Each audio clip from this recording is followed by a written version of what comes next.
Nous avons la chance et le plaisir de recevoir ce soir Pierre-Henri Tavoyot. Pierre-Henri Tavoyot est philosophe, maître de conférences en philosophie à la Sorbonne, Paris 4. Il est aussi président du Collège de philosophie. Vos travaux portent sur la philosophie politique contemporaine, mais également sur l'éthique. Vous êtes intéressé aux Lumières, aux âges de la vie, aux générations, mais aussi au complotisme, ce qui vous a donné l'occasion d'écrire une quinzaine d'ouvrages.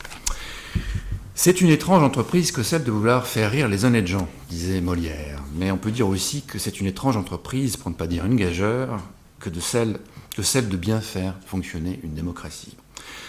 Gouvernement du peuple, par le peuple, pour le peuple, selon la formule célèbre d'Abraham Lincoln, la démocratie est devenue au XXe siècle sans doute le régime politique le plus désiré.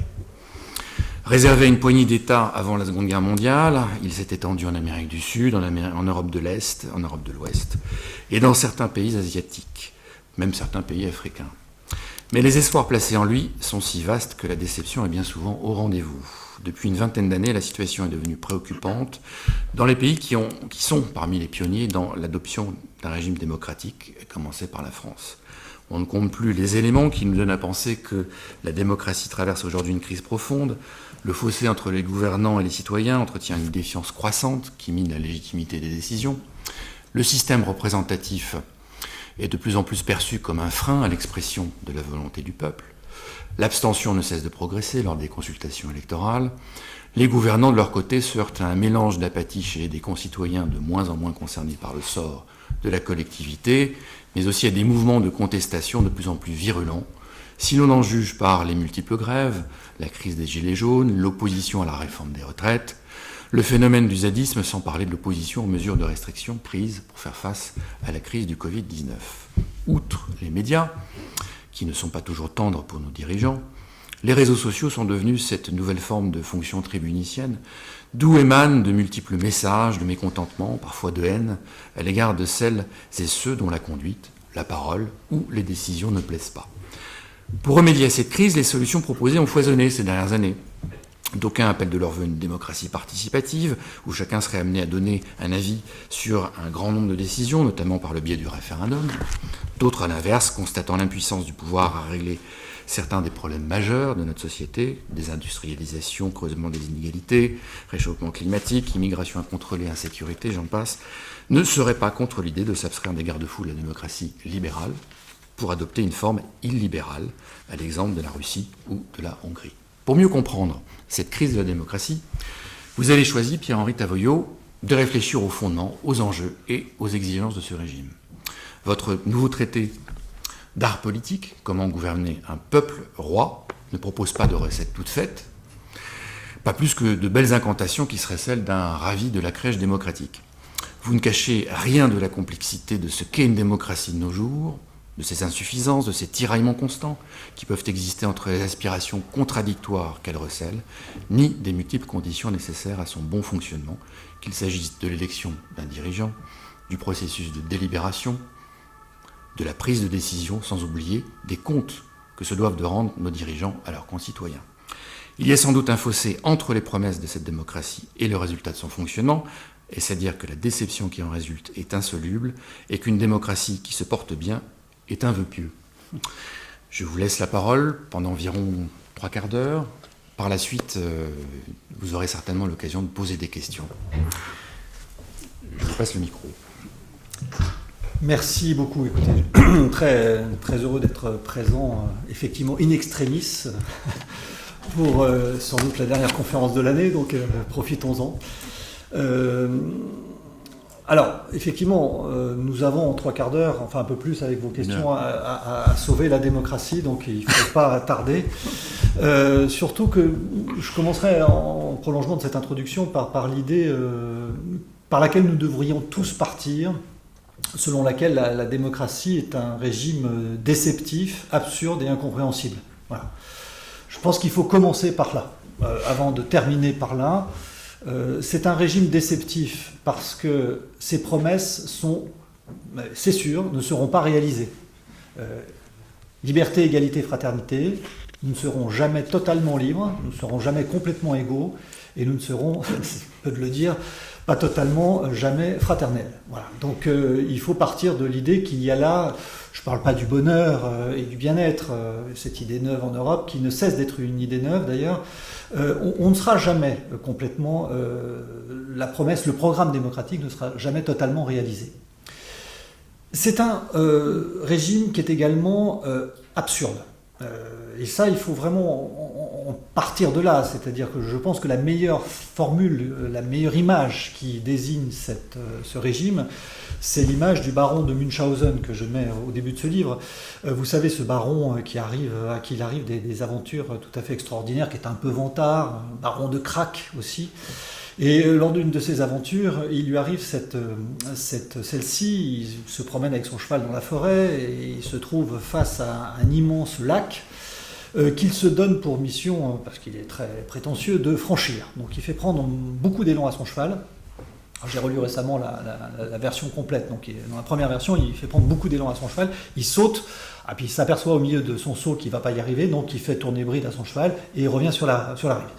Mais comme il est vraiment très courageux, il fait prendre encore plus d'élan à son cheval, il saute et au plein milieu de l'étang, il tombe dans l'étang et coule, semble-t-il, inexorablement, jusqu'à ce qu'il ait cette idée géniale. Comme il a les cheveux un peu longs, il se prend par les cheveux et il se sort lui-même de l'étang. Voilà. Évidemment, c'est absurde, ça n'a aucun sens, c'est exactement l'image de la démocratie. Comment un peuple se sort lui-même du bourbier dans lequel il s'est mis. Alors on va dire que c'est abracadabrantesque, comme dirait l'autre, mais est-ce que c'est vraiment plus bizarre que de faire confiance à une espèce de Dieu transcendant qui va nous sauver, que de faire confiance aux grands ancêtres ou à l'harmonie de la nature qui manifestement a failli un peu en l'occurrence? Non, c'est aussi absurde que ces trois autres solutions. Donc méthodologiquement, ça nous dit quelque chose, et qui est très important. La démocratie, ça ne devrait pas marcher. Donc arrêtons de dire que la démocratie ne marche pas, elle n'a aucune raison de marcher. Voilà. La charge de la preuve doit être à l'envers, c'est pourquoi ça marche un peu. Et ça marche finalement pas si mal si on prend pour unique critère cette question politique centrale par laquelle Jean Bechler définissait la philosophie politique, comment vivre ensemble sans s'entretuer. Du strict point de vue du vivre ensemble sans s'entretuer, même si je sais les chiffres sont en train un peu de monter ces 2 dernières années, le taux d'homicide en France aujourd'hui est relativement satisfaisant et sans doute un des plus bas de toute l'histoire de France. Donc, de ce point de vue-là, la démocratie fait le boulot. C'est très mystérieux, puisque nous n'avons que nous. Donc en fait, ce qui est très intéressant méthodologiquement quand on aborde la démocratie, c'est de se dire mais pourquoi ça fonctionne un peu, ce truc aussi bizarre, aussi absurde? Pourquoi ça marche un peu? Qu'est-ce qui fait marcher? Ça, au lieu de se dire effectivement que ça marche pas, on sera toujours déçu. C'est clair. Pourquoi ça marche un peu? Méthodologiquement, c'est voilà, le changement de regard en inversant la charge de la preuve à l'égard de ceux qui critiquent tout le temps la démocratie. Et puis en effet, c'est un régime incompréhensible. Donc vous avez cité la plus belle phrase, la plus belle définition de la démocratie, celle de Lincoln, prononcée pour l'anniversaire de la bataille de Gettysburg. Gouvernement du peuple, par le peuple, pour le peuple. Bataille de Gettysburg, là on s'est vraiment entretué en l'occurrence. 50 000 morts en 2 jours, c'est du solide. Gouvernement du peuple, par le peuple, pour le peuple. C'est fabuleux, c'est une magnifique définition, tellement belle d'ailleurs que nous l'avons importée, nous autres Français, dans notre Constitution, au moment où la République devient une démocratie, c'est-à-dire formellement assez tard, si on accepte 48, puisque c'est la Constitution en 46 et 58 où la République devient démocratique. Mais une fois les faits d'admiration passés, force est de constater que cette définition comporte 2 énigmes gigantesques. La première, c'est qu'est-ce que le gouvernement? Alors rien que ça devrait nous tétaniser. Comment gouverner aussi loin qu'on replonge dans toute la littérature et la philosophie politique du passé, nous avons des tonnes de traités qui tentent de scruter les arcanes de l'art politique. Donc rien que ça, gouverner, quelle tâche. Mais plus grave encore, deuxième question abyssale, qui est le peuple? Cette question, il faut bien reconnaître que nous avons tendance à l'éviter. comme si c'était une évidence. Dans un premier temps, on va se dire, mais le peuple, allons, bon, nous savons ce que c'est. Nous allons sortir dans la rue, un peu comme les journalistes au journal de 20h qui disent qu'en pensent les Français, et qu'on voit un petit micro-trottoir en bas de chez eux, en disant, voilà, les Français pensent que. Donc nous allons sortir, nous allons voir les Français, serrer quelques paluches, comme le font les politiques dans les marchés, puis nous dire, les Français, moi je connais les Français, je les rencontre. Très vite, on va s'apercevoir que cette conception du peuple est relativement limitée. Donc face à cette impasse, on va se dire, bon, on ne sait pas qui est le peuple, mais on peut arriver assez bien, au moins, à déceler qui sont les ennemis du peuple. On peut penser que c'est plus pratique. On va dire, les ennemis du peuple, c'est les élites, c'est les énarques, c'est la France d'en haut, les intellectuels, les riches, ou alors dire au contraire, ce sont les assistés, les pauvres, les immigrés, etc. Puis la liste va être tellement longue des ennemis du peuple que probablement à la fin, on va se retrouver tout seul. Et c'est à ce moment-là, d'ailleurs, on aura l'idée géniale de se dire, puisque je suis tout seul, le peuple c'est moi. Suivez-moi, camarades, je suis le peuple, je suis l'incarnation du peuple, et on entraînera peut-être autour de nous quelques-uns, avant que de nouveau la déception arrive et qu'on reparte pour un tour. Donc le peuple, il n'a pas de visage. On a beau le quêter, on a beau le chercher, et c'est finalement plutôt une bonne nouvelle si on réfléchit à ça, c'est que si on le trouvait, ce peuple, on lui donnerait les pleins pouvoirs. On lui donnerait le pouvoir absolu. Or, est-il vraiment raisonnable de donner le pouvoir absolu à quelqu'un vous voyez, quand Dieu avait le pouvoir absolu, si je puis dire, ou en tout cas quand le pouvoir absolu émanait de Dieu, bon, Dieu avait l'avantage d'être un peu absent, un peu éloigné, et donc, et en plus, il pouvait encadrer. C'est-à-dire, le pouvoir absolu, en vérité, n'était pas si absolu que cela, puisque le roi avait quand même beaucoup de limites, les lois saliques, les lois de succession, toute une série de lois qui l'encadraient beaucoup. C'est un absolu très relatif, malgré tout. Si c'est le peuple qui est présent et à qui on donne le pouvoir absolu, là, pour le coup, les limites seront totalement absentes. Dans leur très grande sagesse, les pères fondateurs de la démocratie libérale, pardon du gros mot, ont eu l'extrême intelligence d'envisager qu'effectivement, une définition ou un visage unique du peuple serait potentiellement extrêmement périlleux.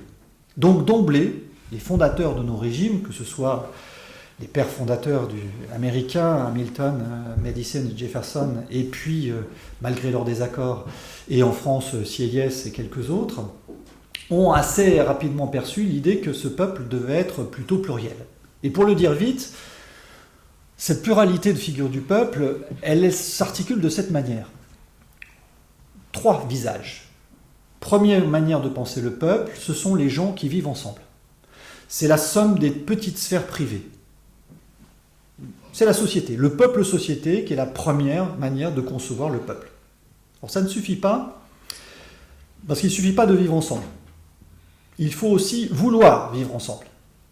Vous savez, on parle souvent d'il faut défendre le vivre ensemble. Et vivre ensemble, ça veut dire aussi vivre côte à côte, face à face, ça ne veut rien dire d'un projet commun. Vouloir vivre ensemble, c'est la deuxième figure du peuple. C'est ce qu'on peut appeler le peuple-État.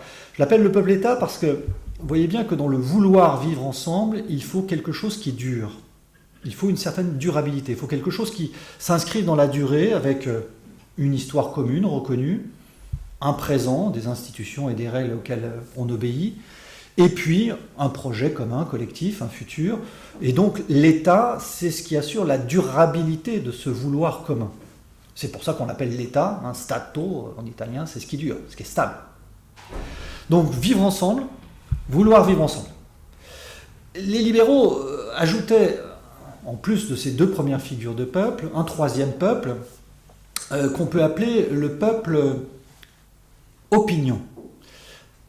Cette troisième figure du peuple, c'est de dire qu'il ne suffit pas de vivre ensemble, de vouloir vivre ensemble, il faut aussi un espace où l'on discute ensemble de la manière dont on veut vivre ensemble. Discuter ensemble de la manière dont on veut vivre ensemble, ce qu'on appellerait l'espace public, et que j'appellerais ici l'espace, le peuple opinion. Donc vous voyez déjà comment on a 3 figures possibles du peuple, 3 visages différents du peuple, le peuple société, le peuple État, le peuple opinion. Et le pari des penseurs libéraux, qui était un beau pari, c'était de dire en quelque sorte que ces 3 peuples allaient pouvoir non seulement coexister, mais en quelque façon s'auto-réguler, s'auto-contrôler, voilà, bien fonctionner ensemble. Petite naïveté peut-être à l'égard de ces premiers penseurs, parce qu'ils n'ont pas perçu que le désir d'unité, le désir de fusion est très, très fort, et qu'à chaque fois, l'un de ces trois peuples va être tenté d'absorber les deux autres. On peut faire le petit exercice qui décrit très bien d'ailleurs les trois pathologies de notre temps présent. On peut très bien envisager que le peuple-État, ça c'est le truc le mieux repéré, on est bien alerté sur la question, eh bien désire non seulement absorber le peuple opinion, ça s'appelle la propagande, mais en plus potentiellement absorber le peuple société. Et on est ici dans une logique qui est quasiment totalitaire. Tout est politique, tout est public. Le peuple État absorbe l'espace public et absorbe la société. Première tentation, retour à la fusion. Deuxième tentation, qui serait exactement inverse, le peuple société peut absorber l'espace public et faire en sorte que l'espace public soit simplement un lieu de, par exemple, je dis ça au hasard, de divertissement. Un espace public qui soit le lieu où les intérêts s'expriment, où on s'amuse, voilà, et que la dimension civique de l'espace public disparaisse. Oui, c'est une tentation qui peut être présente dans notre monde contemporain. Et puis plus loin, on peut considérer que le peuple-société peut absorber aussi, ou soumettre, mettre à sa botte, le peuple-État. C'est-à-dire un État qui serait que le réceptacle des intérêts particuliers, ça aussi, on le voit, ou au contraire, le réceptacle, enfin au contraire, ou aussi le réceptacle des émotions. Par exemple, une politique compassionnelle dont la seule fonction serait de dire aux gens « mais vous avez raison, vous souffrez, c'est pas bien, je partage avec vous, je suis président américain, je pleure après un massacre dans un lycée, je suis très proche de vous. » Voilà, ce qu'on appelle la politique compassionnelle. Vous voyez comment le peuple-société peut se soumettre ou s'imposer aux deux autres peuples. Deuxième pathologie. Et puis troisième pathologie, alors là, pas du tout anticipée et récente, l'idée que le peuple opinion pourrait dévorer et l'espace privé, c'est-à-dire le peuple société, et l'espace public. Et ça, c'est assez récent, c'est avec les nouvelles technologies, le fait que, eh bien, par exemple, notre intimité est exposée par la faute de qui ? Par la nôtre. Nous donnons nos données, le mot est bien trouvé, on les donne gratos. Et évidemment, on sait tout de nous, mais d'une certaine façon par notre faute. C'est le règne de la transparence, c'est-à-dire que le peuple opinion sait tout de toutes les sphères individuelles. Ou à l'inverse, l'idéal de transparence qui consiste à dire que nous devons tout savoir de l'État. Rien ne doit nous échapper.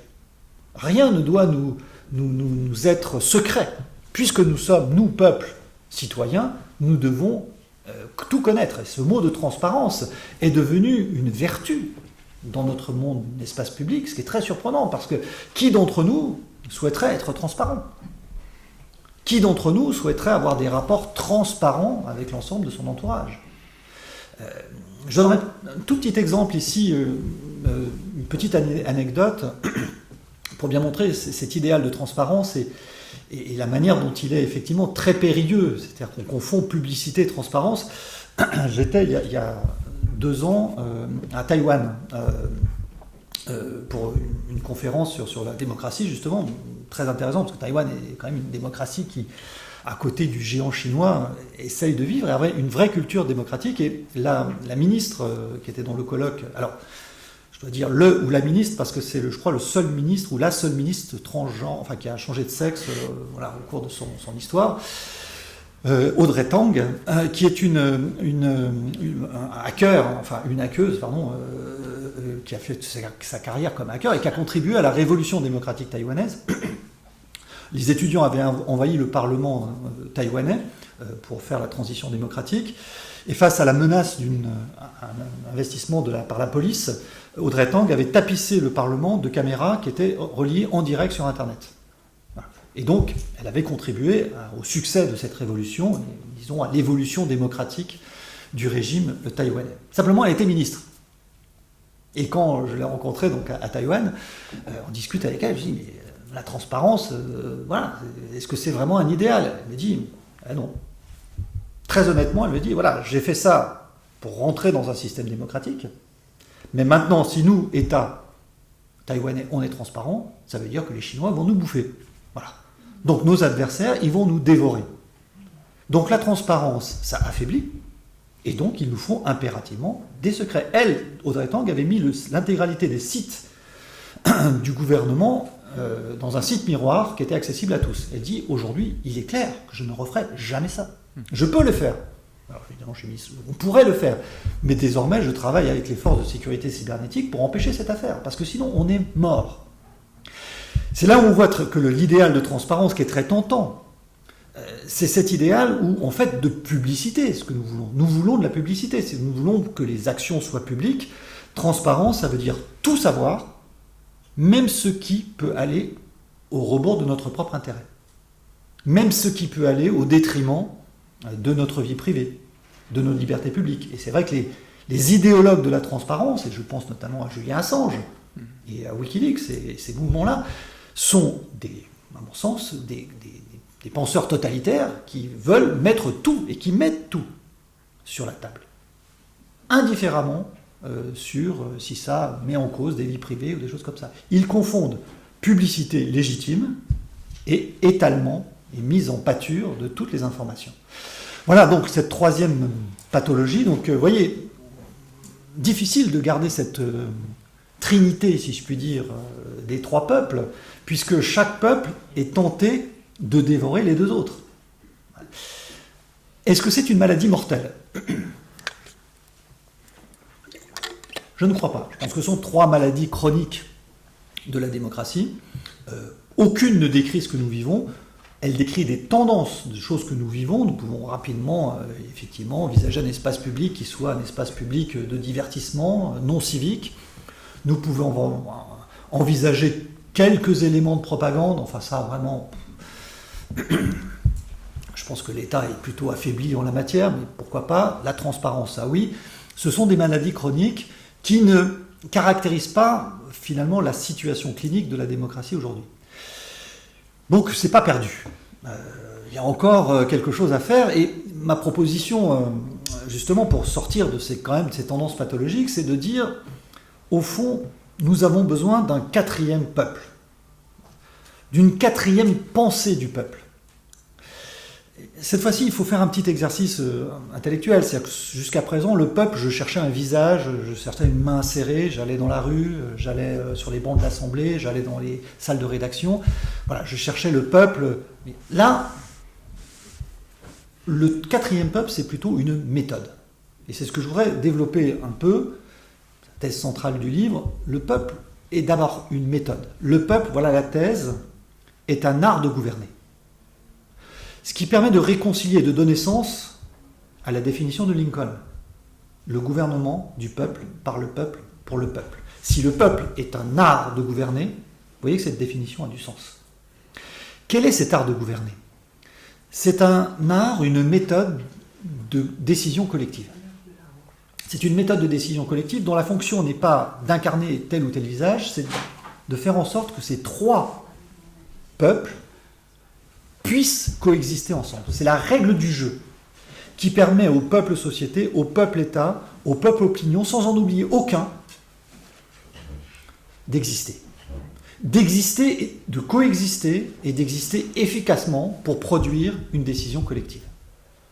Quelle est cette méthode ? Elle est en fait assez simple et elle définit de manière, j'allais dire, définitive, me semble-t-il, ce qu'est la démocratie. Il faut des élections, de la délibération, des décisions et de la reddition de comptes, rendre des comptes. Voilà ce qui définit le peuple de la démocratie. On a un peuple de démocratie si ces quatre moments dans la décision, dans la prise de décision collective sont présents. S'il en manque un seul, on sort du cadre démocratique. Alors, prenons quelques exemples. L'Iran est une démocratie, en tout cas une république. Il y a des élections, il y a des décisions qui sont prises, Il y a de la reddition de comptes, des processus de reddition de comptes qui ont lieu devant des autorités religieuses ou le peuple lui-même. Il n'y a pas de délibération. Donc l'Iran, en ce sens, n'est pas un espace démocratique parce que cette délibération libre n'existe pas pleinement. Si on prend la Russie, en Russie, il y a des élections, certes un peu prévisibles, je vous l'accorde. Il y a un espace délibératif, sans doute un peu risqué, je vous le concède. Il y a des décisions, ça c'est clair, mais ce qui manque, c'est de la reddition de comptes. C'est toujours Poutine. Voilà. Et ça va durer encore un peu. Donc on a ici un régime où la méthode démocratique, le peuple méthode n'est pas là, n'est pas présent. Si on prend la Chine, c'est pareil. Alors il y a des élections en Chine au sein du parti. Bon, souvent il y a plus de postes que de candidats, mais ça qui facilite les choses. Il y a des délibérations, mais là aussi au sein du parti, parce que finalement en Chine, ce qui est une démocratie, constitutionnellement, article 1 de la constitution chinoise, en fait le peuple c'est le parti. Parce qu'il y a tellement de monde que le peuple, finalement, c'est le parti.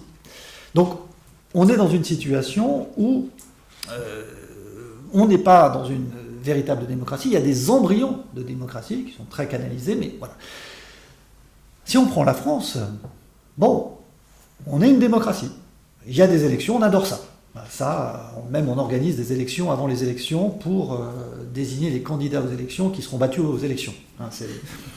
Ça marche très bien. La délibération, ça n'en parlons pas, si je puis dire. C'est le plaisir français par excellence, on adore causer. Il y a des redditions de comptes, pas optimales, j'y reviendrai.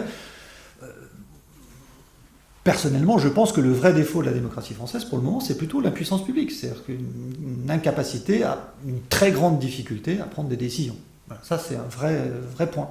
Ça ne veut pas dire que la démocratie française n'est pas une démocratie, mais c'est une démocratie qui reste imparfaite. Il me semble que le vrai problème de notre pays n'est pas du tout la crise de la représentation, c'est plutôt la crise de l'action. Un déficit d'action, et la démocratie doit faire la preuve de son efficacité. Je vais y revenir. Donc voilà, si vous voulez, le projet de ce quatrième peuple qui nous invite davantage et qui évite, vous voyez, le populisme dans sa version négative, même si le concept est très compliqué. Le concept est très compliqué parce que, par définition, une démocratie, c'est populiste. Il faut admettre le peuple. On ne peut pas mépriser le peuple en démocratie, mais simplement, il faut s'accorder sur ce qu'il est. Or, si on se dit que la démocratie, c'est une méthode, une manière d'agir collective, eh bien, on a là un élément opérationnel. J'ajoute un point sur cette idée, c'est que la méthode est universelle. J'y reviendrai tout à l'heure, mais elle vaut en n'importe quelle époque. C'est ça qui désigne l'ADN de la démocratie. Simplement, cette méthode est appliquée de manière différente dans les différents pays. Il faut faire partie de l'histoire, se faire référence à l'histoire. Pour le dire rapidement, pour un Français, la démocratie américaine est quand même bizarre. Le candidat qui a le plus de voix ne devient pas forcément président. Les États envoient le même nombre de sénateurs, quelle que soit leur population, au Congrès, au Sénat. Il y a deux par État, même si vous avez 200 000 personnes ou 20 millions de personnes. C'est bizarre. Mais pour un Américain, c'est la Constitution. Voilà. Et donc on ne touche pas à la Constitution parce que c'est ce socle. Si on touche à la Constitution, tout risque de s'écrouler. Et on va voir ce qui va se passer là, parce qu'on sent une fragilité par rapport à cette référence constitutionnelle aux États-Unis. Pour un Américain à l'inverse, la démocratie française, c'est juste une bizarrerie. C'est-à-dire que ce n'est pas une démocratie, c'est une monarchie, à l'évidence. Vous avez un président qui a un pouvoir bien plus important que le pouvoir du président américain. Pouvoir de nomination, et puis les ordres de la République. Mais ça fait partie aussi de l'histoire de France, puisque en France, c'est la monarchie qui a fait la nation, qui l'a fabriquée. Et donc, d'une certaine façon, nous avons une monarchie en voie de démocratisation. Pour un Américain ou un Français, quand on regarde la démocratie anglaise, qui est une démocratie, même si c'est une monarchie constitutionnelle, là aussi on est très étonné de voir que le Premier ministre habite dans une petite demeure bourgeoise du côté des commodités. C'est pour ça qu'on l'appelle le cabinet d'ailleurs. Alors que la splendeur est réservée à la monarchie. Mais c'est parce que, voilà, il y a cette dualité qui reste présente, et il y a toute une série de bizarreries dans la démocratie anglaise, qu'on a vu d'ailleurs à l'occasion du Brexit. C'est-à-dire que quand on consulte le peuple, par référendum, c'est pas prévu, on ne sait pas quoi en faire. On reste toujours dans l'idée King in Parliament, le roi et le Parlement sont détenteurs de la légitimité. Voilà. Le peuple, on ne sait pas ce que c'est. Et donc quand vous avez peuple consulté qui dit non, on veut sortir de l'Europe et que la légitimité revient au Parlement, ben vous avez un conflit. Pas prévu. Et très difficile à faire passer. Et voilà. Donc chaque État a sa propre histoire. Et parlons pas de l'Inde, qui est du point de vue démocratique une anomalie totale, la plus grande démocratie du monde, basée sur un système de caste, avec des conflits religieux colossaux, et qui pourtant a un espace public extrêmement actif. Le tirage des journaux indiens est hallucinant. Fait pas lire d'envie nos rédactions en France. Et donc il y a un espace public très actif. Donc vous voyez la complexité. Mais ce peuple méthode nous réunit et constitue, me semble-t-il, un critère clair. Simplement, et c'est ça la difficulté, il ne faut pas se leurrer, nous avons, en examinant ce peuple méthode, nous avons vraiment nous touchons du doigt la difficulté de gérer, de gouverner une démocratie aujourd'hui. Parce que là, on revient à la question du gouvernement. Il faut, pour bien gouverner une démocratie, maîtriser 4 méthodes incroyablement différentes, voire contradictoires. Gagner des élections. Ce qui veut dire, disons, faire quelques promesses. Mais il ne faut pas que ces promesses vous empêchent de décider par la suite.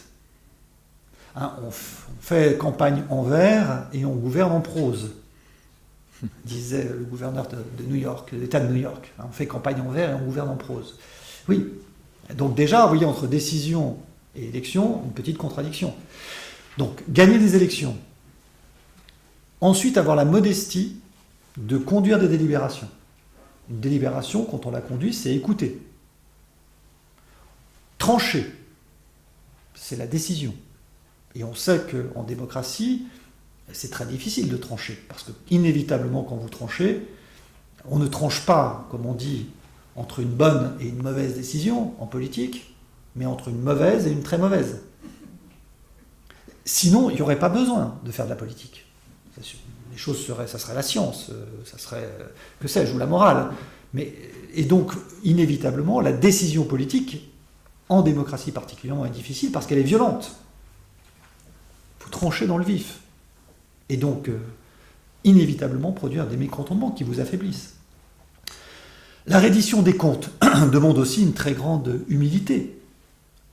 Il faut accepter quels que soient les services, et moi j'ai plutôt de l'admiration pour tous les hommes politiques, je pense que notre grand devoir aujourd'hui c'est plutôt de leur savoir gré de ce qu'ils font, parce qu'il faut un sacré courage pour oser aujourd'hui s'engager dans cette affaire, servir, et en même temps il faut de l'ambition bien sûr, mais je crois que notre sport national qui est d'élire des élus pour les détester juste après, ce qui est la pratique régulière des Français depuis 1981, puisque aucune majorité n'a été réélue depuis 1981, nous avons tous viré avec des passages de cohabitation, etc. Mais de facto, une majorité n'a jamais gagné, en fait.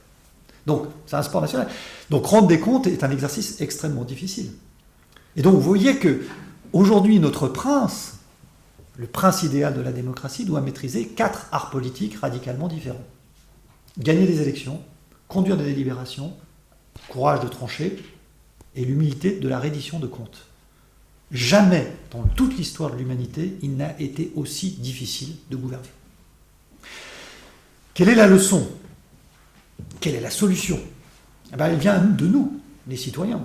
C'est-à-dire que nous devons prendre acte de cette difficulté. C'est à nous de prendre conscience de la difficulté que nous sommes difficiles à gouverner. Et le projet du livre est juste ce projet. C'est-à-dire de faire en sorte que nous autres citoyens prenions conscience que l'art de nous gouverner est très compliqué et que il est contradictoire et que nous soumettons nos politiques à des injonctions radicalement contradictoires. Si nous prenons conscience, ça ne veut pas dire oui à tout, hein, c'est pas la question. Si nous prenions conscience de cette extrême difficulté, en comprenant le sens profond de notre système, je vais vous faire un aveu. Ce livre m'a permis, alors que j'enseigne la philosophie politique depuis 22 ans, de découvrir des choses. C'est pas du tout évident, la démocratie. C'est un régime qui est d'une complexité inouïe. Pour le dire d'une phrase, pardon, c'est pas fait pour les nuls, la démocratie. Si vous voulez un système simple, tout indiqué, c'est la dictature. Ça, c'est vraiment le système le plus simple, le plus efficace. Donc, quand on veut des choses simples, la dictature est tout indiquée. Si on est prêt à prendre des choses complexes, effectivement, la démocratie, mais ça suppose un effort, pardon de la référence, mais la démocratie suppose un peuple d'élite. Je ne vais pas plus loin, hein, mais suppose un peuple d'élite et, pour le dire de manière moins connotée, un peuple d'adultes. C'est à cette condition que la démocratie deviendra adulte. C'est pas perdu. Il y a toute une série d'indices qui montrent que le processus est en cours. Juste un petit exemple, je ne vais pas illustrer tout, mais un exemple pour ouvrir le débat. Cette idée de démocratie participative qui viendrait concurrencer la démocratie représentative électorale. Elle vient du fait que, en fait, nous avons un peu oublié le système électoral, ce qu'est le système électoral. Si on parle de l'élection, il est clair que l'élection n'est pas démocratique. L'élection n'est pas démocratique. Pour tous les penseurs de l'Antiquité, la seule procédure démocratique, c'est le tirage au sort. D'ailleurs, exemple, c'est une évidence, quand on procède à des élections, on produit des élus. Des élus, c'est une élite. Donc, l'élection est aristocratique. Voilà. C'est aristocratique, c'est oligarchique, et c'est en outre un processus qui voit le pouvoir nous échapper, puisque nous ne l'exerçons pas directement. Donc, on pourrait dire à l'inverse que toute élection est une espèce d'humiliation de la démocratie. Bon, simplement, si l'élection est aristocratique par principe, elle est devenue en pratique démocratique. Et c'est cette histoire qui est intéressante. Comment ça s'est passé? Par 3 évolutions très simples. D'abord, le principe que tout le monde peut être élu. Ça change beaucoup de choses. Tout le monde peut être élu, tout le monde peut être candidat. Quasiment. Ce qui n'était pas le cas, évidemment, dans les sociétés d'avant, parce que, notamment dans l'Église, qui nous fournit le modèle électoral le plus performant. C'est de l'Église et non pas de la démocratie grecque que nous tirons la plupart de nos dispositifs. Dans l'Église, le principe d'élection, dans les abbayes, qui sont vraiment des petites démocraties, c'est les laboratoires des démocraties, les abbayes. Hein, des individus qui essaient de ne pas s'entretuer en vivant ensemble, en attendant le salut. Voilà, c'est exactement nous. Donc, bon, ils sont guidés par Dieu, ils sont seuls à plusieurs, enfin, c'est le principe des moines. Le principe de l'élection de l'abbé, c'est maior et sanior pars. La part la plus majoritaire, la plus grande, et la plus saine. Saine, ça veut dire quoi? Ça veut dire que si l'évêque n'est pas d'accord avec l'élection de l'abbé, il peut casser l'élection, parce que l'évêque, c'est plus saint. Même avec un T, on peut dire. Voilà. Et donc, en fait, les élections étaient toujours un peu faussées, parce qu'il y avait une voix supérieure qui pouvait s'exprimer sur le peuple. On change tout en disant, eh bien, tout le monde peut être élu à égalité, et que la règle majoritaire devient stricte. Très grande nouveauté. Deuxième évolution tout à fait décisive sur l'élection, c'est la théorie de la représentation. C'est-à-dire l'idée que notre député ou notre président que nous élisons, ou notre maire, ne représente pas ceux qui ont voté pour lui. Dès lors qu'ils sont élus, ils représentent la totalité de la France, l'intérêt général. Ça change tout. C'est-à-dire que notre député ne va pas défendre nos intérêts. Il y a intérêt, je vous l'accorde, pour être élu, à quand même ne pas être trop sourd d'oreille. Mais à aucun moment, il ne peut défendre des intérêts particuliers devant l'Assemblée. Il représente l'intérêt général. L'Assemblée est une petite France. C'est ça la théorie de la représentation. Donc ça veut dire que celui qui est élu représente l'intérêt général. Il est porteur. On lui fait confiance. Ce n'est pas le mandat impératif en disant j'ai voté pour lui, il ne respecte pas son programme. Non. S'il ne respecte pas son programme, c'est mon problème, je lui ai fait confiance à tort. Il n'y a pas de contrat de confiance. D'ailleurs, contrat de confiance, c'est intéressant comme expression. Hein. Du point de vue marketing, génial. Du point de vue philosophique, lamentable.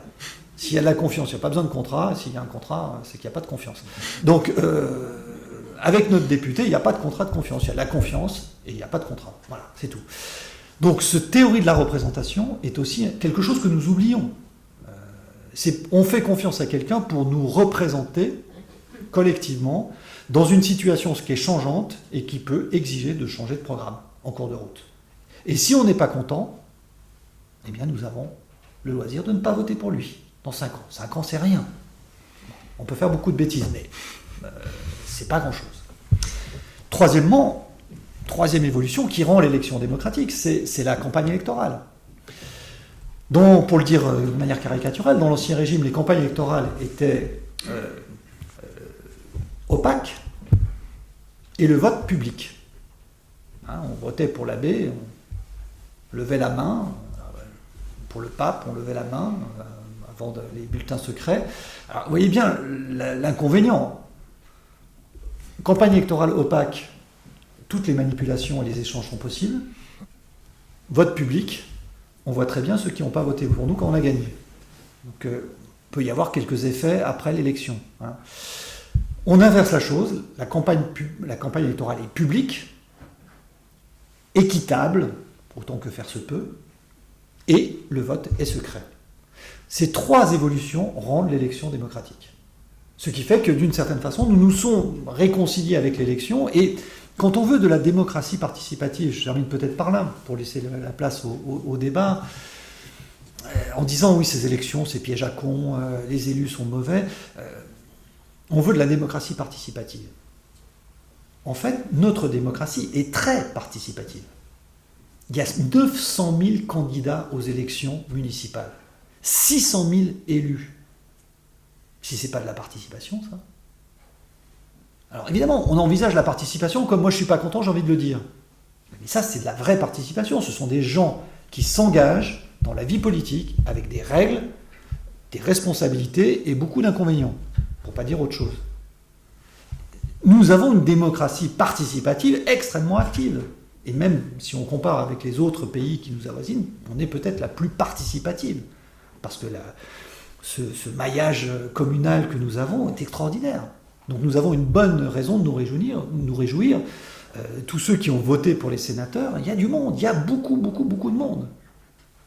Et ça, c'est une très bonne nouvelle. En revanche, défendre la démocratie participative comme l'idée que dès qu'il y a une décision à prendre, je veux avoir mon mot à dire, vous voyez bien inévitablement ce que ça va produire. Ça va susciter des réunions, comme celles que nous avons ce soir, pour décider des affaires de la cité. Bon, ce soir, on vient par goût, par choix, par envie de discuter ensemble et d'échanger. Moi, personnellement, je ne fais pas ça tous les soirs. On ne va plus pouvoir, de toute façon. Mais on ne ferait pas ça tous les soirs. Et donc, si je n'y vais pas tous les soirs, parce que j'ai autre chose à faire, j'ai des livres à lire, peut-être à écrire, des enfants à s'occuper, enfin, qui va y aller aux réunions participatives? Des gens qui ont intérêt à y aller. Et des gens qui vont monopoliser parce que ce sont des militants, parce que ce sont... Et donc, en fait, cette démocratie participative qu'on nous vend comme une démocratie, c'est une usurpation. Parce que c'est la dictature de ceux qui ont le temps. De ceux qui vont prendre le pouvoir parce qu'ils ont le temps. Et on sait que ça se passe comme ça. Et de ce point de vue-là, les expériences de démocratie participative, y compris locales, quand elles ne sont pas bien régulées, bien agencées, focalisées sur une mission précise, ça c'est très utile, sur une mission précise. Mais quand elles sont comme ça, en fait, se trouvent comme être des éléments de prise de pouvoir par des partis infimes. Et donc cette démocratie participative conçue comme une régénération de la démocratie représentative me semble être un très très grand danger, une fausse bonne idée. Nous pouvons l'utiliser, cette démocratie participative, comme un instrument d'art politique sur des sujets. On reviendra sur la Convention citoyenne si vous voulez, mais sur des sujets qui sont des sujets délimités, où ça peut être effectivement un bon instrument de diffusion, de sensibilisation, de dramatisation, de diffusion de l'information, mais de manière globale, il faut, me semble-t-il, d'urgence défendre la démocratie représentative, libérale, ne serait-ce que parce que nous, en tant qu'électeurs, nous sommes des représentants. Quand nous votons pour tous ceux qui ne peuvent pas voter, c'est-à-dire les générations futures, potentiellement les animaux si nous tenons au bien-être animal, nous en sommes leurs représentants et il n'y a aucune raison de demander aux animaux de voter parce que ça ferait un développement de la démocratie.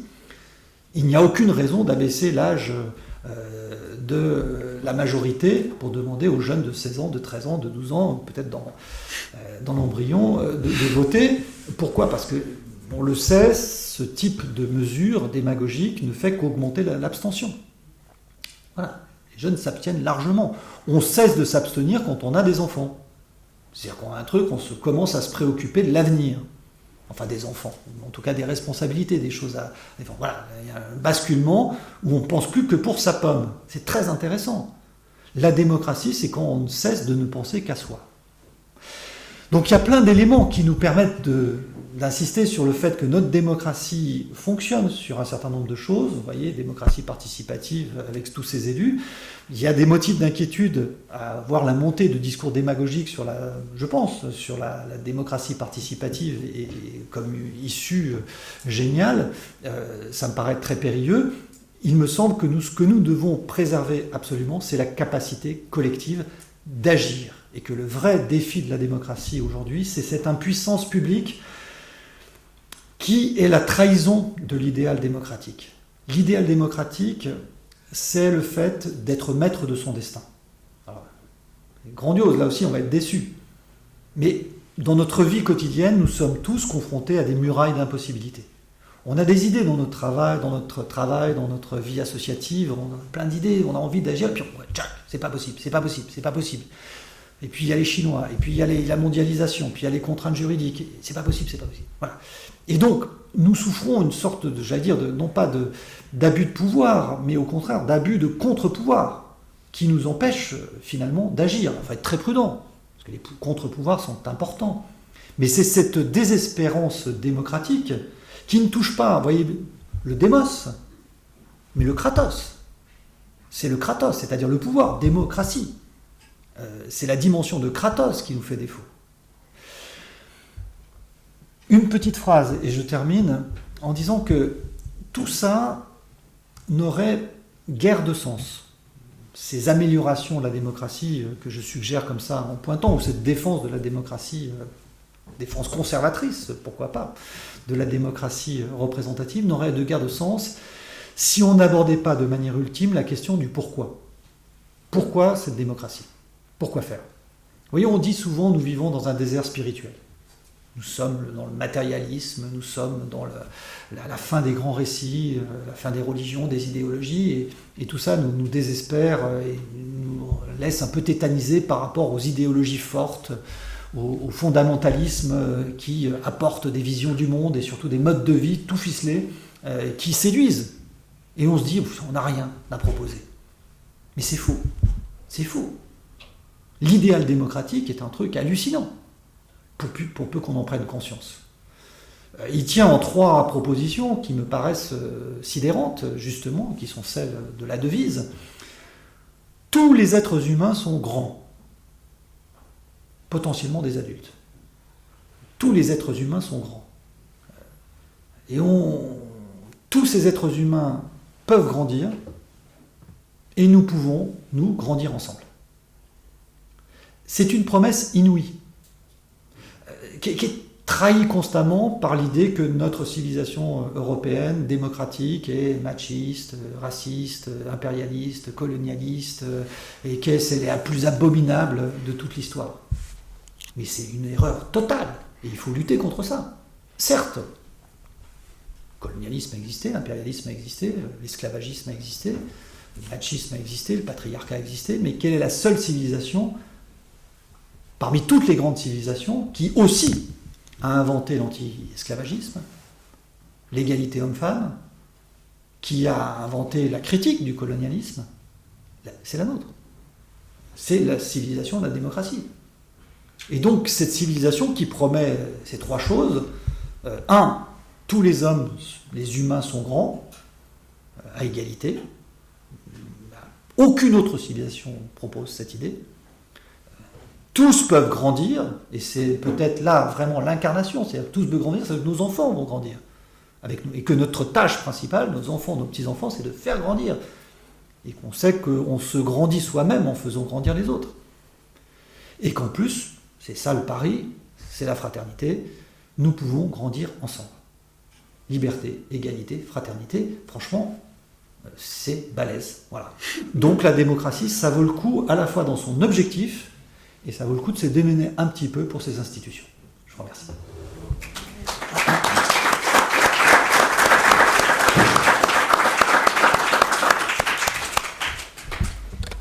Merci. Avant de donner la parole au public, moi j'aurais une question à vous poser par rapport à ce que, je dirais, au tableau qu'a fait Tocqueville de la société américaine au XIXe siècle, c'est-à-dire cette tendance à se recentrer sur ses affaires privées, ses intérêts, et la tendance à délaisser la chose publique. Est-ce que ce n'est pas finalement une évolution inéluctable de toutes les démocraties qui mettent en elle-même en péril le fonctionnement de nos démocraties, dès lors que chacun s'occupe bien davantage de ses affaires privées et ne s'intéresse plus beaucoup au sort collectif de la collectivité? Est-ce que ce n'est pas un mal qui est inéluctable et qui potentiellement met en danger nos démocraties? Alors ça mettrait en danger nos démocraties si c'était vrai, mais je ne pense pas que ce soit vrai. C'est-à-dire que, voilà, je vais avoir un discours un petit peu optimiste. Vous voyez, il y a quelques indices objectifs, c'est-à-dire que la générosité, les dons des Français n'ont jamais été aussi importants, y compris en période de crise. Donc c'est l'énigme, un petit article pour le 1 là-dessus, qui s'appelle l'énigme de l'individualisme généreux. Voilà. Les Français sont généreux, enfin les Européens sont généreux. C'est-à-dire qu'on n'est pas du tout dans une logique d'égoïsme. On est, me semble-t-il, enfin en tout cas cette force est présente, d'un très grand altruisme. Je ne vais pas être... on n'est pas... Voilà. On n'est pas non plus dans la perspective idéaliste, mais il me semble d'ailleurs que chaque cause qui se défend, même les causes les plus, enfin personnellement que je ne partage pas, se présente comme étant altruiste. Le bien-être animal, le féminisme, enfin c'est jamais pour soi qu'on s'indigne. Si les Français sont très forts, on s'indigne aussi pour les autres. Donc il ne me semble pas que cette description de l'enfermement dans la sphère privée soit un portrait très exact. C'est-à-dire extrêmement mystérieux, le fait que alors que tout devrait nous enfermer dans la sphère privée, continuons encore une fois à donner, à construire des liens. Je vous donne un tout petit indice aussi sur un phénomène moi, qui m'impressionne beaucoup pour l'espace public français, qui est assez méconnu. C'est que ici nous partageons une soirée comme ça entre nous pour discuter d'idées et d'échanger sur les idées. Alors c'est un peu mis en péril par la crise, mais le nombre de petites universités populaires en France, le tissu associatif qui fait ce genre de choses, je préside moi-même le collège de philosophie qui est ça, se réunir pour discuter, c'est hallucinant. C'est un tissu qui est absolument impressionnant, et quand on va de village en village, on est impressionné par la qualité des échanges, par des salles pleines à 400 dans un petit village pour faire une conférence sur la démocratie un peu technique.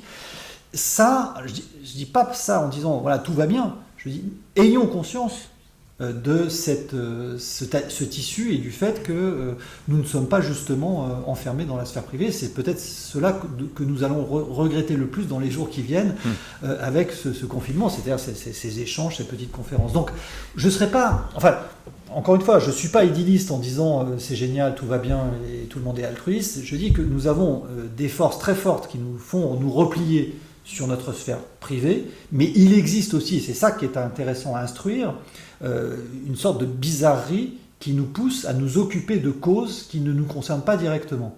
Et je trouve que si on arrive à identifier les forces qui vont dans ce sens-là et qu'on les étaye politiquement, il y a quelque chose d'extraordinaire à utiliser. Y a-t-il des questions dans la salle ? Là.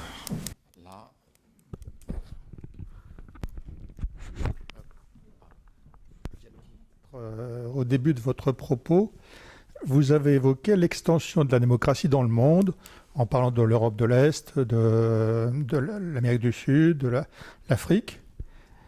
Mais un peu plus tard, vous avez, je pense, limité cette extension en évoquant les 4 critères qui définissent cette démocratie.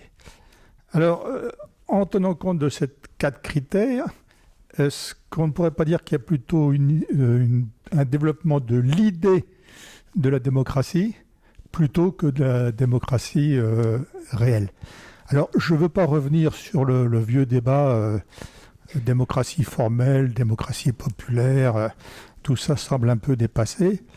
Vous avez aussi évoqué un critère simple, c'est la dictature. Bon, les dictatures militaires qu'on a eues il y a quelques années au Chili, en Grèce, sont faciles à identifier. Les totalitarismes aussi sont faciles à identifier. La démocratie au XXIe siècle est plus difficile à cerner, y compris en Europe. On se pose des questions, même en Europe, sur la réalité de la démocratie dans certains pays à l'Est.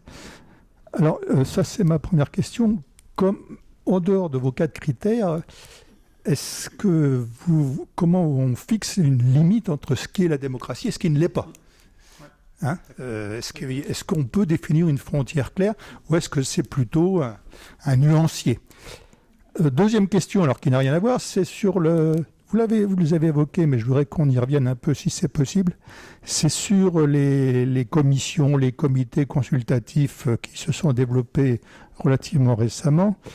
On avait eu ici, il y a quelque temps, il y a un peu plus d'1 an, l'ancien président du Comité national d'éthique, le professeur Sicard, qui avait soulevé un problème en disant le Comité national d'éthique, c'est bien qu'il existe, mais c'est pas lui qui doit décider.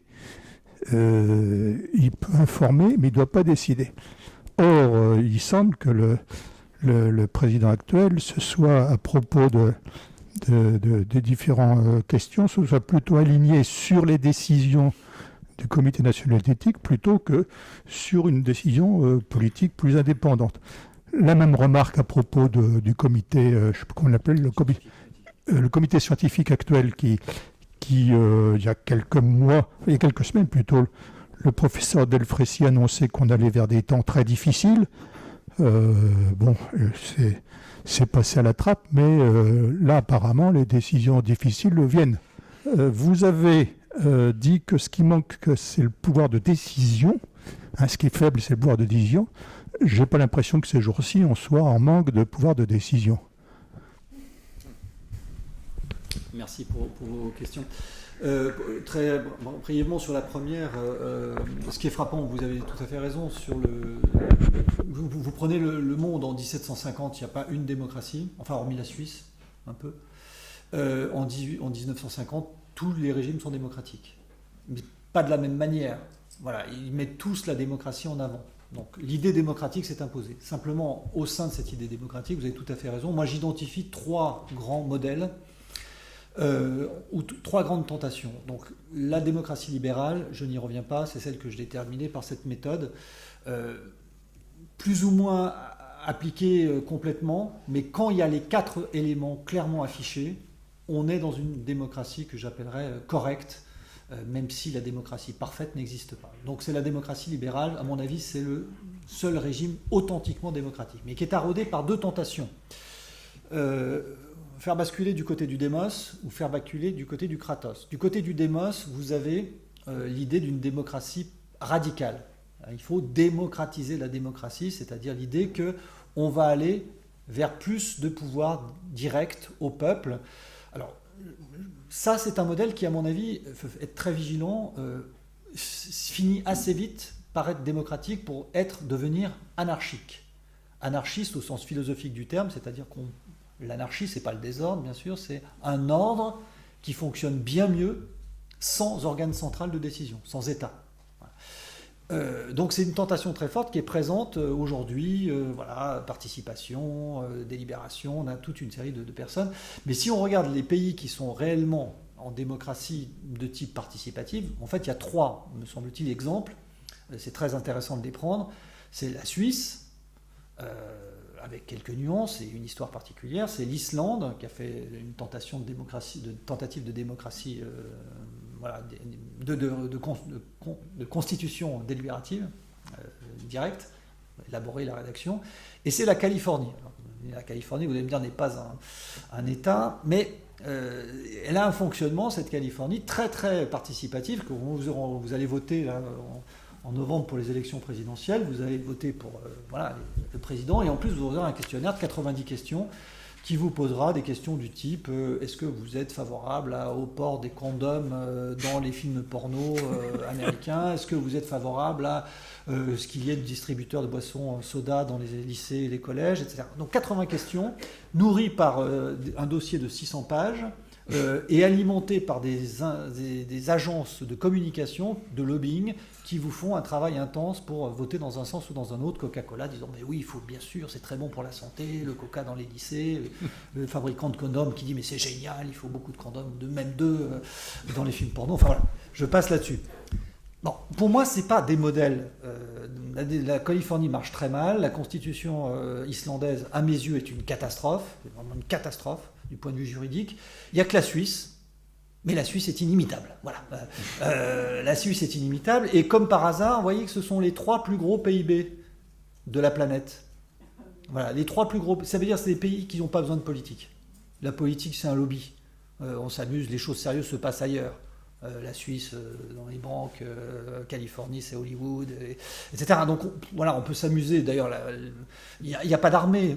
Il y a une homogénéité de la population très grande. Enfin, vous voyez, donc c'est un hobby là-dessus. Et donc je trouve que ces 3 modèles sont très importants à offrir aux gens qui défendent la démocratie participative. Parce qu'on leur dit, si vous voulez, ça existe. Mais pour nous, c'est pas possible. Et l'autre modèle, c'est la démocratie illibérale. Alors j'essaie d'en faire l'histoire de ce modèle par une histoire un peu méconnue. C'est la création de Singapour, qui est vraiment le lieu, avec son penseur, c'est un créateur et penseur, Lee Kuan Yew, qui est un vrai intellectuel, le fondateur de Singapour, qui est le lieu où se catalyse l'idée, le concept de démocratie libérale, non pas comme illibéral, non pas comme un élément qui mènerait vers le libéralisme, mais comme un modèle véritablement alternatif, avec l'idée qu'il y a là quelque chose qui concurrence la démocratie libérale, avec l'idée qu'on vise le bien, le bonheur du peuple, et qu'au nom du bonheur du peuple, nous pouvons prendre quelques libertés avec les libertés. Voilà. Et Lee Kuan Yew est un penseur génial, enfin c'est vraiment quelqu'un qui théorise ça de manière extrêmement honnête, qui voit bien les inconvénients, qui les assume. Il dit à plusieurs reprises, il m'est arrivé de mettre des gens en tôle sans procès. Je l'avoue, je ne suis pas fier, hein, mais je devais le faire parce que sinon le régime était menacé. Voilà. Et en le lisant, c'est très convaincant, c'est ça qui est terrible. C'est hyper convaincant, il est raciste, il dit les Malais, ils sont quand même assez sous-développés intellectuellement par rapport aux Chinois. Et c'est pour ça qu'il faut aider les Malais. Il y a plein de trucs qui sont... C'est du bon sens, du gros bon sens, mais c'est plus que du bon sens, parce que c'est très subtil. Et simplement, je cite Singapour, parce que c'est Singapour qui influence Deng Xiaoping. Tout le développement de la Chine est calqué sur le modèle de Singapour. Et Deng Xiaoping a passé 2 mois à Singapour, et quand il revient, il dit, c'est bon, on va faire pareil. Voilà. Et Xi Jinping a passé à la fin de sa vie 1 semaine à discuter de manière intense avec Lee Kuan Yew. Et c'est de là qu'il voit, par exemple, l'importance de la lutte contre la corruption. On ne peut pas développer un pays sans la corruption, avec la corruption, sans lutter contre la corruption. Et donc, donc ce modèle positif et très tentant de la démocratie illibérale, qu'on le lit chez Lee Kuan Yew, c'est celui qui va inspirer les Émirats Arabes Unis, Poutine, Erdogan qui dit la démocratie c'est comme le tramway, quand on est arrivé à bon port, on en sort. Voilà, on quitte. Poutine, etc. Et donc c'est un modèle qui dit, nous, bien-être du peuple, efficacité du pouvoir. Voilà. Et donc, je ne suis pas sûr que ce soit un modèle cohérent. Mais voyez, notre système libéral est pris entre deux tentations, plus de démos, plus de Kratos. Et il faut tenir la ligne. C'est ça la difficulté. Pardon, je serai plus court. Vous avez la complexité de gouverner maintenant. Oui. Est-ce qu'il ne faudrait pas apprendre au peuple à être gouverné? Parce que... c'est le but de ce livre. Voilà. Comment apprendre au peuple à être gouverné? C'est l'art d'être gouverné, si vous voulez. C'est un peu ça le projet du livre. C'est-à-dire, c'est en comprenant la difficulté du régime que nous pouvons... Mais on voit bien que c'est... Enfin, ce livre n'a aucune efficacité politique, c'est pas le problème, mais c'est ça l'intention. Et si je l'ai écrit, c'est parce qu'il me semble que c'est en cours. C'est-à-dire que nous devenons, je crois, malgré tout, pardon de l'optimisme démesuré, mais il me semble que notre espace public, ravagé à un moment donné par les réseaux sociaux, malgré tout est en train de manifester, je le vois chez les jeunes, chez les étudiants, une forme d'esprit critique. C'est-à-dire que les rumeurs, les fake news se propagent avec beaucoup moins de rapidité. Enfin, se propagent avec autant de rapidité, mais les contre-rumeurs et les objections arrivent encore plus vite. Il faut bien voir que les réseaux sociaux sont Internet de façon générale. L'idéologie présente dans Internet n'est pas une idéologie démocratique. L'Internet, c'est l'anarchisme. Le web, c'est-à-dire le deuxième niveau, c'est les applications, qui n'est pas Internet. Internet, c'est le réseau. Internet, c'est l'anarchie, c'est les Californiens. Le web, c'est aristocratique. C'est-à-dire que c'est le plus cliqué qui gagne. Le web 2.0, c'est communautariste. C'est-à-dire on est avec nos amis, et voilà. Et donc aucune des idéologies de ces trois technologies n'est conforme à la démocratie. Et ceux qui croyaient, ça vraiment, je témoigne, que Internet allait régénérer la démocratie, j'ai cessé de batailler contre cette idée, aujourd'hui on est tous convaincus qu'Internet c'est potentiellement dangereux. Peut-être un peu trop d'ailleurs, le bâton bascule dans l'autre sens, parce qu'il est possible que la démocratie puisse apprivoiser Internet, cet espace public. Il y a, je pense, des solutions, des idées qui permettent, je pense, l'autocritique, des labels journalistiques sont possibles. Vous voyez, c'est très symptomatique, dans les périodes de crise, on se retourne vers des médias qui font autorité.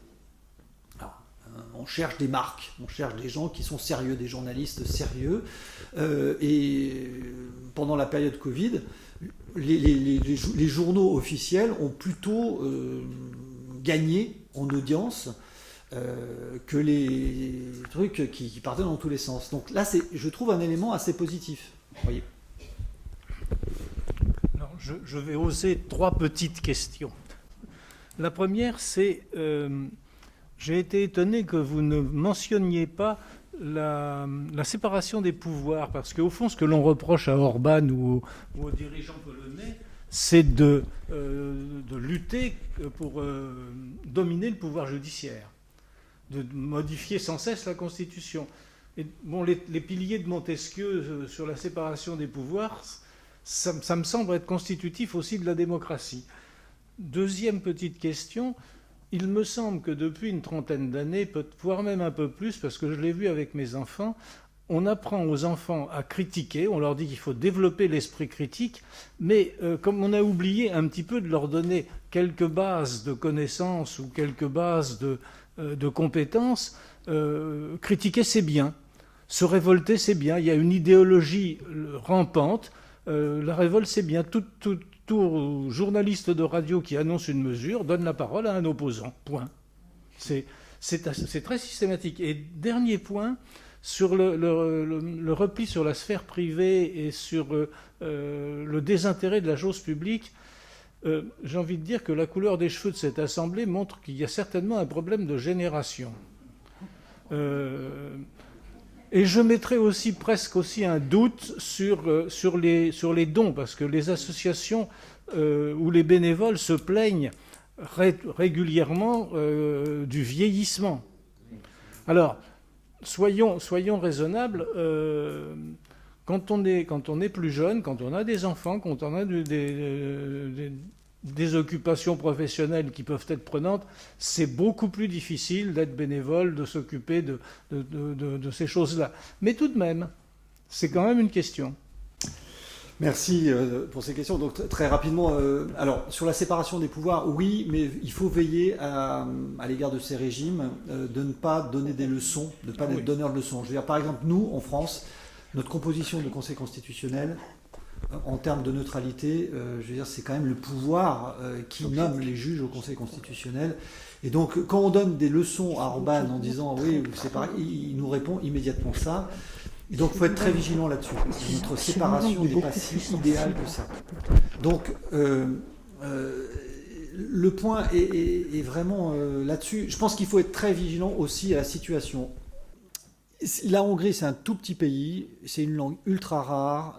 La défense du peuple et de la culture hongroise sont quelque chose qui ne sont pas à prendre à la légère. Je trouve il y a un côté en Europe un peu donneur de leçons en disant voilà, vous êtes nuls, vous êtes, etc., qui m'agace un peu personnellement. Donc voilà, je serais plus nuancé pas sur tous, mais sur Orban en particulier, même si je n'arrive pas en fait véritablement à comprendre quelles sont les limites qu'on lui reproche. Enfin, la contestation de la séparation du pouvoir, c'est pas absolument clair pour moi dans mon esprit, dans le rapport de force qu'il est en train de vivre. Oui, sur la critique, tout à fait d'accord. On a une logique de la déconstruction qui vient de nos chers philosophes, la French Theory, qui déconstruit à tout va. Alors simplement, on peut se dire qu'à force de déconstruire, il ne restera plus rien, donc le truc va s'arrêter un beau jour. Vous voyez, c'est comme quand on veut déconstruire les archétypes sexistes à l'école, alors qu'il n'y en a plus aucun. Et donc, on veut dégenrer les cours de récréation, les choses comme ça. Donc, le truc est complètement délirant. Alors, on peut espérer qu'à un moment donné, effectivement, comme il n'y a plus rien à déconstruire, les choses s'arrêteront, mais je ne mettrai pas ma main au feu là-dessus, parce qu'on a un discours qui fonctionne un peu, vous avez raison, à vide. Sur la génération, alors attention, oui, il y a des associations qui vieillissent, mais il y en a de nouvelles qui se créent. Donc il faut être vigilant que le changement de génération ne se fait pas forcément au sein d'une association. Il y a beaucoup d'étudiants qui sont engagés très activement. Le désir d'engagement des jeunes est colossal. Voilà. Et malgré tout, l'intérêt pour la chose publique, moi, me surprend. J'ai l'impression, en tout cas au vu des cours de philosophie politique de la Sorbonne, que ça remonte un peu. Voilà, et que cet intérêt pour l'histoire, pour la vie politique et pour un peu de complexité, la saveur de la complexité réapparaît. Donc voilà, pardon, là encore d'être un peu optimiste, mais je vous donne quelques signaux faibles.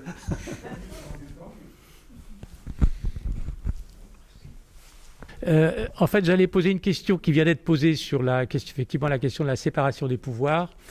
Donc je me contenterai d'une remarque pour vous dire tout le bien que je pense de ce que vous avez dit de la démocratie participative. Il se trouve que je passe une partie de mon temps dans la Drôme, à Saillant, voilà, vous connaissez. J'ai pu constater cette imposture de cette soi-disant démocratie participative qui est en fait une manipulation pure et simple de la part de petits groupes ultra minoritaires et qui veulent tout simplement dévoyer la démocratie. Ce sont des techniques de groupuscules qui sont bien connues et qui appartiennent maintenant à l'histoire de groupuscules ultra-minoritaires qui tentent de dévoyer la démocratie et de la contourner. Et je suis assez effaré de voir la complaisance des médias vis-à-vis de ces phénomènes. Je pense en particulier à Télérama qui a consacré 2 pages à la soi-disant expérience prometteuse de démocratie participative à Saillant. Et le résultat, c'est que l'équipe municipale qui promouvait cette démocratie participative a été largement battue aux dernières élections municipales. Comme quoi le peuple a du ressort. Object propagande. Merci pour ce témoignage. Merci. Bonsoir. Moi, je voulais vous interroger sur 2 points. Par la mise en danger des démocraties à l'extérieur. Vous parliez des démocraties libérales tout à l'heure, et je pensais à des régimes comme la Chine ou la Russie qui nous disent « mais vous êtes faibles, vous êtes condamnés, Nous, on est bien meilleurs. En plus, quand on se tourne à la Chine, la réussite économique de la Chine, même si on l'a critiquée, elle est fragile, c'est un géant au pied fragile. Elle a quand même une capacité à nous menacer dans notre existence démocratique, nous, pays européens. Et il y a aussi le danger intérieur. En ce moment, nous avons un problème majeur. On en a parlé déjà ici à plusieurs reprises, c'est le problème de l'islam et la capacité à lutter contre un islamiste qui pénètre à l'intérieur de l'État régalien. On l'a vu avec l'attentat de la préfecture de Paris. Alors, moi, la question que je voudrais poser, c'est, face à ces deux dangers, je pense aussi notamment à ce danger intérieur, il nous faut peut-être accepter un État démocratique, aussi un État qui est capable de gérer la violence, puisque les citoyens, les démocrates, confient à l'État la capacité d'intervenir. Sauf que, quand on voit ce qui s'est passé, par exemple, avec les manifestations des Gilets jaunes vers la fin, l'État était très en danger, puisqu'il y a eu l'affaire de l'Arc de Triomphe, et avec la théorie suite à l'affaire de Malik Oussekine, vous connaissez la gestion de la violence policière, les policiers ne pouvaient plus intervenir. C'est-à-dire qu'on voyait des commerçants se faire détruire, et ça était jusqu'à l'Arc de Triomphe, et finalement aussi peut-être menacer l'Élysée, et ainsi de suite.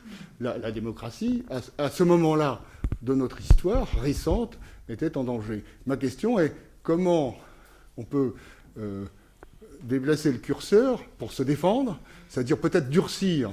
Moi, j'ai travaillé 40 ans au ministère de la Justice, en tant que cadre, dans une petite administration à la protection judiciaire de la jeunesse. J'ai vu se détériorer, mais d'une manière faramineuse, notre système pénal.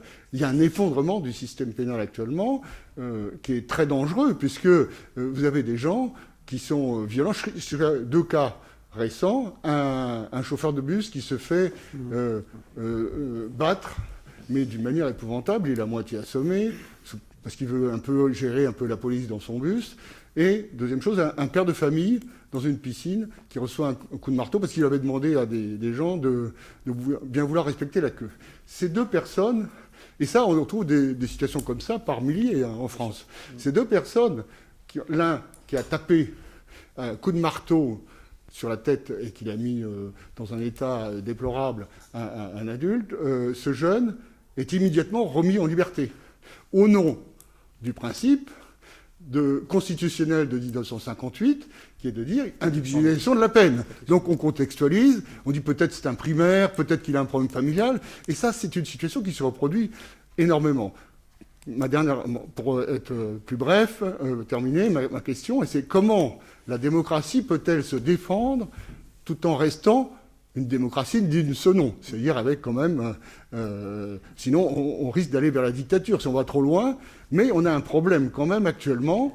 On a des anticorps qui sont qui ont un peu disparu pour pouvoir se défendre tant à l'extérieur qu'à l'intérieur. Voilà. Est-ce que vous avez quelques réponses à cette question ? Écoutez, je partage comme vous l'indignation, c'est-à-dire qu'il y a des situations effectivement où l'ordre régalien, enfin l'ordre collectif n'est pas respecté. Il m'est arrivé d'intervenir notamment sur la matinale de France Inter une fois où on parlait des violences policières et j'ai dit simplement cette phrase qui a coupé court, mais le boulot de la police c'est d'être violent. Voilà. Donc une fois qu'on a dit ça, oui, tout le monde est convaincu, c'est-à-dire que c'est le boulot qu'il y ait des policiers indûment violent, ça c'est une chose, mais la question c'est la question de la proportionnalité. Donc le boulot de la police c'est d'être violent, c'est pour ça qu'elle a un pistolet, ils sont armés. Voilà. Donc si on veut les faire maintenir l'ordre en tutu et avec des points, enfin non les pointes c'est dangereux, mais avec des fleurs, on peut le faire, mais juste c'est absurde. Donc une fois qu'on a dit ça, on remet un peu de bon sens. Et c'est vrai que tous les petits journalistes qui disent comment ça, mais c'est scandaleux, disent quand vous faites piquer votre téléphone, vous allez voir la police et vous êtes content qu'il y ait un petit peu de rappel à l'ordre, des choses comme ça. Donc voilà, ce qui me gêne moi le plus par rapport à ce que vous décrivez, c'est effectivement ces situations où on a le sentiment que notre système dysfonctionne complètement, et pire encore, que la surface des choses médiatiques fasse de la complaisance et soit dans l'esprit critique sur des trucs qui relèvent du bon sens. La police, voilà, les délinquants doivent être condamnés, et quand il y a des délinquants qui fuient la police, s'il leur arrive un truc, c'est leur problème, c'est pas le problème de la police. Après, la question, c'est la proportionnalité, et ça, effectivement, s'il y a une violence excessive, si une violence qui est inadéquate, qui est disproportionnée, ça, c'est bien sûr, il faut examiner ça scrupuleusement, et de ce point de vue-là, notre police est devenue extrêmement professionnelle, devenu admirable dans la proportionnalité de son évaluation, et c'est vrai que personnellement je déteste le discours anti-policier qui est un discours de surface mais on entend trop, bien sûr, beaucoup. Alors maintenant, les solutions sur les problèmes géopolitiques que vous posez, non, j'en aurais pas. Juste, il me semble là aussi, pour donner un petit élément d'évolution des choses, c'est que nous sommes devenus moins naïfs. Voilà, ça c'est une bonne chose. Par rapport aux séparatistes islamistes, pour reprendre l'expression, on va voir si elle est bonne, on est devenu moins naïf. Il y a des propos, ce propos que vous teniez là, je crois l'adhésion il y a 5 ans, serait passé pour raciste et islamophobe. Aujourd'hui c'est fini. Voilà. La peur, si je puis dire, a changé de camp. Le diagnostic là-dessus est assez clair, me semble-t-il. Et même chose sur les hackers de la démocratie, c'est-à-dire le fait que nous risquons, en ouvrant notre espace public aux 4 vents, nous risquons effectivement de nous faire déstabiliser nos élections, etc. Et qu'il faut être prudent là-dessus. Là encore, il me semble que les capteurs sont en train de se mettre en place, que nous sommes un peu moins naïfs, que notre espace public déploie des anticorps, c'est pas gagné, mais tout en respectant les libertés. Voilà. Donc, de ce point de vue-là, quelques indices d'amélioration, pas dans la réalité sur le séparatisme islamiste, ça je suis d'accord, hein, c'est pas du tout en train de régresser, ça augmente, voilà, ça est bien clair là-dessus, mais au moins dans l'espace public, c'est en train de régresser, ça c'est plutôt une bonne nouvelle. Je parle dans les deux. Merci. Vous auriez pu intituler votre livre « Comment gouverner un peuple enfant en roi ». Je voulais revenir. Petite allusion. Ouais, je voulais revenir justement sur vous y êtes revenu plusieurs fois, mais sur le fait qu'on ne peut bien gouverner qu'un peuple adulte. Et justement, ce qu'il n'y a pas eu dans l'histoire récente, ou peut-être plus ancienne, mais allez, ça va faire plaisir à Jean-Pierre, peut-être depuis les années 68, une sorte d'infantilisation du peuple qui viendrait peut-être de la confiscation de la parole, du pouvoir, par la génération de 68, et j'en fais pas partie, et je sens dans cette société justement un désir de révolution, mais à travers la prise de parole ou la reprise de parole qui avait été probablement confisquée par cette génération qui a été au règne du pouvoir pendant longtemps, qui ne s'est pas renouvelé. Alors peut-être que la solution, après l'analyse, peut-être que c'est la solution... non, laissez mourir du Covid, c'est ça. C'est un peu radical et on n'est pas dans la radicalité ici. Non, mais peut-être pour aller vers le peuple méthode. Peut-être que et c'est un peu éculé parce qu'on en a déjà parlé, mais la limitation des mandats, la limitation du nombre de mandats, de la durée des mandats, l'alternance, alterner plus vite peut-être, donner la parole. C'est compliqué d'avoir la parole même ici dans un groupe comme ça. Je suis peut-être le dernier, mais voilà, accélérer peut-être un peu ce mouvement pour que, allez, chacun d'entre nous un jour soit président de la République. Quelle perspective. Merci. Bon, écoutez, je vais faire le démago, je vais aller avec la salle. Il me semble la question de enfin, je suis un peu contre justement la réduction des mandats. Je pense que politique ne doit pas être une profession de toute une vie, mais c'est un vrai métier. Et je pense que cette réduction du mandat est une catastrophe. Parce que comprendre le budget de la France pour travailler à la commission des lois ou la commission du budget, il faut au moins 4 ans pour devenir un tout petit peu opérationnel. Et pour accéder à la présidence de la commission, à mon avis, il faut bien 3 mandats, parce que c'est très compliqué. Et je vois les députés, je trouve qu'une des raisons un peu de la faiblesse démocratique actuelle, c'est fait qu'on a trop de novices dans notre assemblée actuelle et qu'ils sont pas bons, quoi. Ils sont pas très bons. Ils n'ont pas renouvelé les choses. Enfin, moi je crois qu'ils maîtrisent pas les choses. Et l'idée du nouveau monde qui était développée par Macron, à mon avis, c'est un peu une erreur. Dans notre histoire, nous avons eu des grands députés. Je vais imaginer que Clémenceau limité des mandats ou tout ça. Enfin, ce serait un peu fâcheux. Voilà, là-dessus, on a manifestement, vous n'êtes pas d'accord, mais un vrai désaccord. Mais j'assume les choses. C'est que je pense que ce sont des mesures, comme la limitation d'ailleurs, le cumul des mandats. Je suis en fait assez contre, parce que dès que vous rencontrez un député, il vous dira « moi en tant que maire ». Voilà ce que j'ai fait. Alors, on peut le faire successivement, mais leur légitimité d'élu de la nation vient de leur légitimité d'élu parce que maire, c'est quand même un boulot tout terrain. Vous avez tout, vous êtes spécialiste de tout. Et donc, le député maire, c'était quelqu'un qui voulait porter la voix, une voix qui porte, parce qu'il avait cette compétence. Donc, moi, je suis très, très, très hostile à ces mesures qui me paraissent démagogiques, c'est-à-dire limitation du cumul des mandats, limitation du nombre des mandats, jusqu'à un certain point, voilà, et aussi même réduction du nombre des élus, parce que d'abord ça coûte pas, c'est pas ce qui coûte le plus cher à la République, mais surtout on a besoin de ces élus qui soient sur le terrain et qui voilà. Donc là je serais en désaccord, et même sur la question générationnelle, parce que au fond, moi je crois pas aux guerres des générations. Il y a eu effectivement des voix qui ont porté, parce qu'ils étaient bons aussi. Enfin, je veux dire, il y en a un certain nombre de ceux qui ont été mes maîtres.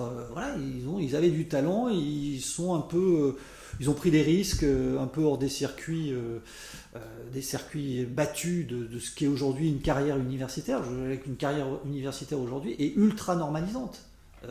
Si vous faites un peu de vague, vous avez juste aucune chance de faire quoi que ce soit. Donc c'est les petits jeunes qui rentrent dans la carrière, il faut qu'ils ferment leur gueule très très longtemps. Puis, et en général, quand ils accèdent au pouvoir suprême, ils sont tellement lessivés, c'est comme pour les primaires, ils n'ont aucune chance, leur créativité a disparu. Je ne pense pas qu'il y ait de guerre des générations, parce que voilà, je dirais que moi je ne suis pas la génération 68, je suis né en 65. J'ai pas eu le sentiment qu'on met, on est du même camp, qu'on m'ait empêché de parler. Voilà. Comment articulez-vous cette impression optimiste que vous donnez quant à l'engagement civique des jeunes générations avec ce phénomène que l'on doit constater élection après élection d'un effondrement de la participation civique, y compris, quoi qu'on dise, aux élections présidentielles? Le deuxième tour, de ce point de vue-là, si on prend en compte les blancs et les nuls, est assez significatif. Alors, on a des élus qui sont de moins en moins légitimes. La plupart, aujourd'hui, ne sont plus, à proprement parler, majoritaires. Et y compris pour les dernières élections, pas des municipales, élections particulières, mais ça a à peine accentué le phénomène. Alors, vous avez raison, c'est pour ça que je ne veux pas... mon optimisme est mesuré. C'est-à-dire que j'essaye de repérer quelques éléments positifs qui permettent d'étayer et d'orienter une action. Mais vous avez tout à fait raison sur l'élection. Et je pense que le point de vue, c'est que la cause des investissements, et c'est pour ça que là, vraiment, le boulot doit être fait auprès des jeunes, etc. Expliquer, rappeler le sens de l'élection. C'est vraiment... moi, c'est pour ça que je suis contre la prise en compte du vote blanc, contre les trucs de tirage au sort, etc. Le tirage au sort, ça empêche de faire une campagne électorale. Donc, déjà, vous perdez 80% de l'intérêt de la vie démocratique, du tirage au sort comme ça. Voilà, il n'y a plus de campagne électorale. Deuxièmement, quand vous votez, vous êtes en situation politique. C'est-à-dire que, comme je le disais tout à l'heure, il n'y a pas un bon et un mauvais vote, il y a un mauvais et un très mauvais. Il faut choisir le moins pire. Donc on est, quand on vote, dans une situation éminemment politique. Il faut rappeler ça, parce qu'on dit, oui, mais il n'y a personne qui me correspond. L'offre électorale n'est pas assez... Vous plaisantez, il n'y a jamais eu autant de candidats. S'il n'y a personne qui me correspond, c'est que c'est moi. Je veux voter pour moi. Eh bien, vas-y. Vas-y, t'as qu'à te présenter. Donc c'est ça la réponse. Donc on ne comprend plus ce que ça signifie le vote. Cette décision tragique qui consiste à dire que je fais un pari sur 5 ans sur une personne, je ne suis pas sûr, je crois que ça va être le meilleur produit et si je ne suis pas content, je vais être remboursé. Mais on confond la consommation et l'élection. Et là-dessus, il y a un énorme travail alors là, le boulot auprès des jeunes est colossal parce que et ils disent non, il ne fait pas ce qu'il a dit, moi je vais être remboursé. C'est pas ça la démocratie. Et par ailleurs, de se dire, mais arrêtons de rêver. Vous votez pour quelqu'un, voilà, c'est pas vous, et peut-être c'est tant mieux d'ailleurs. Donc voilà, ça c'est un gros effort, et c'est par cet effort-là qui est très difficile, parce que c'est ça le problème de la vie politique actuelle, et un peu conflictuelle, mais sur des choses qui ne sont pas importantes. Les conflits d'idées permettaient de se mettre d'accord sur les institutions, si vous voulez. Pour le dire d'une chose, le grand défi de la démocratie, c'est de faire en sorte que les élites intègrent le peuple. C'est ça depuis le début. Il y a 3 méthodes pour y parvenir. La première méthode, c'est le clientélisme. Vous achetez les voix. Voilà. Ça marche très bien, mais on n'a plus le droit de le faire, malheureusement, donc ça n'est plus possible. Deuxième méthode, c'est le parti. Le parti, c'est vous créez une société bis, où le Parti communiste, on instruit, on forme, la formation du Parti communiste, c'est formidable, on se marie, etc. Donc deuxième méthode. Ça ne marche plus, il n'y a plus de partis, parce que les partis ressemblent trop à des églises. La troisième méthode, en fait, je pense que c'est celle des Gilets jaunes. Et c'est pour ça que je vois le phénomène des Gilets jaunes comme positif. À un moment donné, il y a des gens qui disent « on ne parle jamais de nous ». Nous sommes la France périphérique, ni riche ni pauvre, plantés dans les campagnes. Le débat aujourd'hui, c'est, comme dit Guy Louis, banlieue contre centre-ville, c'est tout les mondialisés. Donc, nous voulons dire « on existe ». Quel est le message des Gilets jaunes? Le seul, l'unique. On disait ils n'ont pas de programme. Non, ils ont un message. On existe. Et ils ont gagné. Voilà. Donc, intégration d'une partie de la population qui était oubliée des radars de la vie politique à la vie politique par la protestation de ce type. Maintenant, on les écoute, on fait gaffe. Territoire, etc. Alors, ça dure ce que ça dure, mais en tout cas, de ce point de vue-là, ça a été une réussite. Voilà, comment on intègre et comment on participe, je ne sais pas s'ils vont voter aux élections, probablement pas, mais ils ont été récupérés dans la vie démocratique de cette manière. Donc le symbole de l'abstention n'est pas le seul signal à observer, il y en a d'autres. Là aussi, pour être un petit peu optimiste, mais encore une fois, je partage votre inquiétude. Là-bas au fond, Paul Thibault.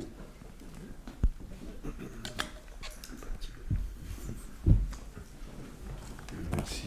Oui, je me demande si beaucoup des défauts de la démocratie actuelle ne relèvent pas d'une espèce de négativité de son fonctionnement. Elle fonctionne contre et non pas pour. Autrefois, il y avait des programmes, il y avait des partis, il y avait des adhésions, etc. Et par quel mécanisme est-ce que maintenant on en est à venir à se préoccuper des gens qui se plaignent, des gens qui ont des griefs, donc des minorités actives, etc. Et le génie des Gilets jaunes, étant français moyen, c'est de se déguiser en étranger. Et ça, c'est extraordinaire, et ils ont réussi, si vous voulez. Alors, mais on est maintenant dans une démocratie sans proposition positive et sans sujet démocratique, sujet politique qui vivent. Et je crois que c'est quelque chose qui vient de très loin, et ça concerne tout le monde occidental. Enfin, il suffit d'ouvrir le journal pour voir qu'on vous dira qu'on est responsable de la colonisation, qu'on est responsable de tout. On est responsable d'avoir fait le monde, et le monde a beaucoup de défauts, donc nous avons beaucoup de défauts et beaucoup de responsabilités. Mais le processus négatif ne mène qu'à une dissolution progressive. Mais je ne vois pas très bien comment la partie occidentale du monde en sortirait prochainement. Vous avez bien sûr raison, c'est ça l'esprit cartésien, c'est je pense donc je suis contre. Voilà, mais c'est un cartésianisme dévoyé. Non, je pense que, alors, si on essaye de redevenir positif là-dessus, c'est vraiment difficile parce que la séduction du conte que vous indiquez ici, elle est très puissante. C'est-à-dire que si vous êtes convaincu que il n'y a plus de discours idéologique, il n'y a plus d'avenir, on va dans le mur, qu'il y a l'effondrement, tout ça, en fait, prend la place des idéologies. C'est-à-dire que, mais même potentiellement des religions. Il y a une idéologie de la peur. Et tout ça, face à un monde qui est devenu illisible, qu'on ne comprend plus, d'être ultra pessimiste et ultra critique vous donne du sens. C'est-à-dire vous met en communauté, ça vous relie des gens. Hein, vous voyez, ça lutte contre un des éléments de notre monde contemporain, la solitude. Si vous êtes contre ensemble. Ça donne du sens, ça donne de l'action. Ça remet, et ça, il ne faut pas le négliger, ça remet de la maîtrise. C'est ça la séduction du conte. C'est-à-dire qu'on est impuissant comme citoyen par rapport au monde, etc. Vous avez la puissance de gueuler. Vous avez la puissance, le pouvoir de manifester votre indignation. Et de nouveau, vous devenez un démocrate actif parce que vous cliquez, vous partagez une indignation, etc. Donc, il y a quelque chose qui s'explique dans notre univers. Il faut en voir la cause. Et une fois qu'on en a vu la cause, c'est-à-dire que nous avons besoin de sens, nous avons besoin d'action, nous avons besoin de communauté, de liens, eh bien, essayons sur ces 3 points de concurrencer l'indignation. De dire, voilà, moi personnellement, le simple m'effraie plutôt que le complexe. Quand la pensée est simple, ça me fait peur, moi personnellement. Essayons de le dire. Essayons de dire, nous avons, comme nous sommes ici, une communauté de gens qui réfléchissent et on pense pas de la même manière, certainement pas, mais en tout cas en partageant un certain nombre de principes. Et puis essayons de réenchanter la démocratie. C'est-à-dire, ça sera peut-être le prochain ouvrage sur la question. Pour moi, c'est après avoir écrit qui doit gouverner, comment gouverner, ça sera pourquoi. C'est-à-dire quel est le discours démocratique véritablement enchanteur. Et je pense qu'il y en a un. Il est là. Ça ne sert à rien qu'un philosophe l'invente, ça n'aurait aucun sens. Mais il est là, il demande à émerger. Voilà. Et on peut le faire sortir, le faire exister, encore une fois, sur des choses très concrètes, faire grandir ses enfants dans des conditions acceptables, ça je pense que c'est quelque chose qui enchante. Et encore une fois, même les plus critiques de la démocratie qui sont là, restent là, parce que pour faire grandir les enfants, c'est quand même mieux, ici. Et ça, c'est tout simple, c'est tout con, mais alors franchement, c'est imparable. Donc j'ai beaucoup d'espoir dans cette petite chose toute bête. Où est-il le plus agréable de faire grandir ses enfants? Et je pense qu'on reste là-dessus assez concurrentiel. Merci sur ce mot de la fin, nous allons peut-être conclure la rencontre. Il est quand même déjà... Bon, t'en as posé 3 déjà. Bon, une toute dernière. Dernière pour la haute. Je me permets de relancer parce qu'il y a une question, là, il me semble, j'ai pas entendu la réponse. Oui. J'ai dû dormir. C'est sur le rapport entre les commissions d'experts et le pouvoir politique. Il y en a une troisième que je n'ai pas citée, et du coup j'en profite. C'est les 150, là, je ne sais plus comment ça s'appelle, la convention, dont la composition semble être problématique, parce que c'était plus des militants que des citoyens tirés au sort, d'après ce qui est dit. C'est-à-dire que c'est ceux qui ont accepté d'en faire partie. Voilà, c'est ça. Ça crée un biais. Quoi. Voilà, c'est ça. Voilà, sans dire plus. La question, c'est celle du rapport justement entre le pouvoir exécutif, qui est justement censé représenter le peuple, et ces commissions d'experts. Quand il s'agit d'experts, on les consulte. Oui. Quand il s'agit d'experts, on les consulte. Oui, mais quand il s'agit de dire on appliquera ces décisions et que finalement après on est bien obligé d'en trier certaines plus que d'autres, la question se pose justement quel est le rapport entre ces commissions et les décisions politiques. Je vais faire une réponse très brève parce qu'il y a plein de sujets. C'est vrai que convention citoyenne et comité d'experts ou conseil consultatif d'éthique, c'est pas exactement le même statut. Mais je ferai une réponse sur un point, une question que vous n'avez pas posée, mais que c'est celle à laquelle je vais répondre, parce que vous avez raison. Enfin, c'est un rapport problématique. En fait, c'est ce qu'on appelle les autorités administratives indépendantes, c'est-à-dire c'est cette espèce de dire, voilà, aujourd'hui nous politiques, comme dit Aron, hein, j'ai plus cette phrase, mais Aron dit, pour qu'on soit, voilà, pour que l'autorité s'exerce, il faut quand même que les gens qui exercent l'autorité aient envie d'exercer l'autorité. Alors le problème, c'est que on a un politique ici qui dit, j'ai pas envie d'exercer l'autorité. Voilà, je fais pas d'autorité. Moi, pour donner un tout petit exemple.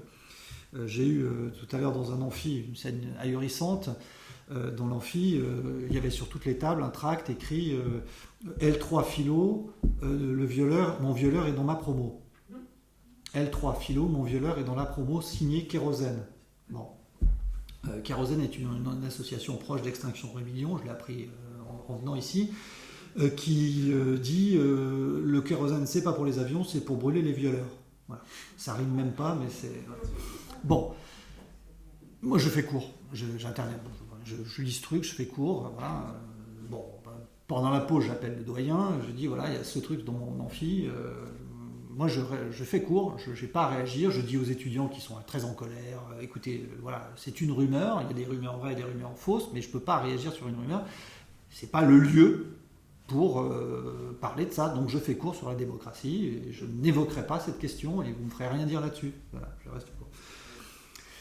Bon, mon administration tétanisée par ça en disant oh là là, il faire de l'heure, donc ils font investir les machins, le comité harcèlement, et la personne, donc la responsable arrive dans l'amphi en faisant une petite parlotte à l'après, mais moi j'étais effrayé parce que c'est comme si le truc était étayé, c'est-à-dire oui en effet il y a un violeur dans cette salle, c'est très très grave. J'ai dit attendez, on se calme, on se calme, et donc cette terreur à l'égard d'une petite association, alors que les étudiants les majoritaires sont en colère contre cette interruption, tétanise l'autorité, incapable de dire écoutez, ben, voilà, c'est très simple, s'il y a un cas, il y a une procédure, stop, c'est tout. Voilà, vous allez consulter tel numéro, c'est anonyme, vous allez porter plainte, et puis voilà. Mais le truc n'a aucun sens, et on voit tout de suite les gens fébriles qui semble donner raison à ceux qui viennent interdire un cours d'amphi. C'est absolument insupportable. Voilà, donc ça va répondre à ça. Si une autorité politique dit « Ouh là là, on ne va pas décider, on va donner ça à une autorité administrative indépendante qui va... » Eh bien, c'est la fin, effectivement, de la démocratie. De la démocratie, parce qu'il n'y a plus de Kratos. Voilà, donc il n'y a plus de Kratos. Donc là, effectivement, on est en train de revenir un peu en arrière là-dessus. Merci beaucoup.